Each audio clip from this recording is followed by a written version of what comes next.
Looking at the patient and issues around patients, because we talked a lot about providers and providers taking risk, we also see in the marketplace patients taking a lot of burden with respect to drug costs, and there's a lot of discussion around drug costs.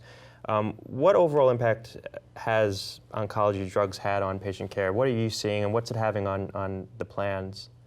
Yeah. Well, first of all, in our plan, we have Medicaid, Medicare Advantage, as well as commercial products. Interestingly, I think the heaviest burden has fallen on Medicare beneficiaries, because there is no relief for those patients. On the commercial side, especially for oral drugs, there are copay assistance programs that are available for patients that frankly undermine a lot of the management strategies we have, not only for cancer drugs, but for others. And in Medicaid, the drug cost sharing is $0 to very nominal, $1 to $3. So I think the heaviest burden is being felt by the high cost of cancer drugs in that commercial population, including the individual exchange lives.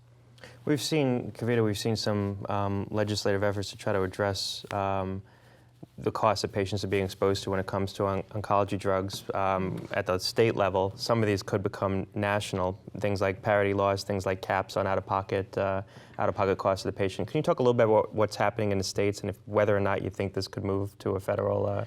So I think that different states, as you've mentioned, have been looking at issues related to out-of-pocket maximums. And I think there's actually a very strong precedent for this with what the Affordable Care Act did for changes in the private insurance market with out-of-pocket maximums. Now remember, a lot of this is predicated on in-network services. Right. So states are trying to deal with kind of multiple parities, because we think that I think that any viewer should kind of acknowledge that we actually at the federal level haven't really taken care of out-of-pocket issues in out-of-network situations, which as we're being exposed to the permutations of insurance exchanges, we're learning is a very big problem. So states are taking state-specific approaches regarding the regulation of out-of-pocket exposures on the drug side. I think what's dangerous is that because oncology is such a polarizing issue, they're sometimes being selective about the clinical indications of those drugs. It's for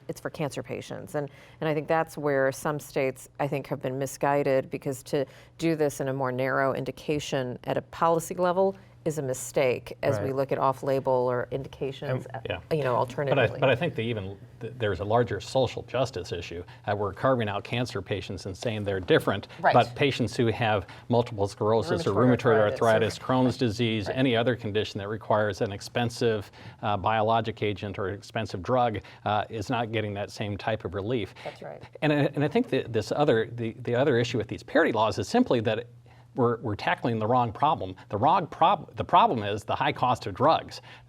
Certainly patients are exposed to that, but we can have parity laws, but that just shifts the cost to everybody else. It's not that the drug prices are going down with these parity laws. The costs are just getting shifted in forms of higher premiums. It's getting shifted to taxpayers and to employers both. Although in fairness, and what proponents of the drug industry would say is that the spend on the drugs has been relatively stable relative to the total amount of money that gets spent. Even though drug costs are going up, they're also as a percentage, right? Because they're obviating other high costs. What you talk about when you refer to the networks, you're referring to the fact that a lot of these networks are closed networks, where when you go outside your network, you don't have coverage, and also closed drug formularies, which is a relatively new construct. Yes, that's right. So the idea of a closed formulary where you don't have any co-insurance if you go off your formulary. Right.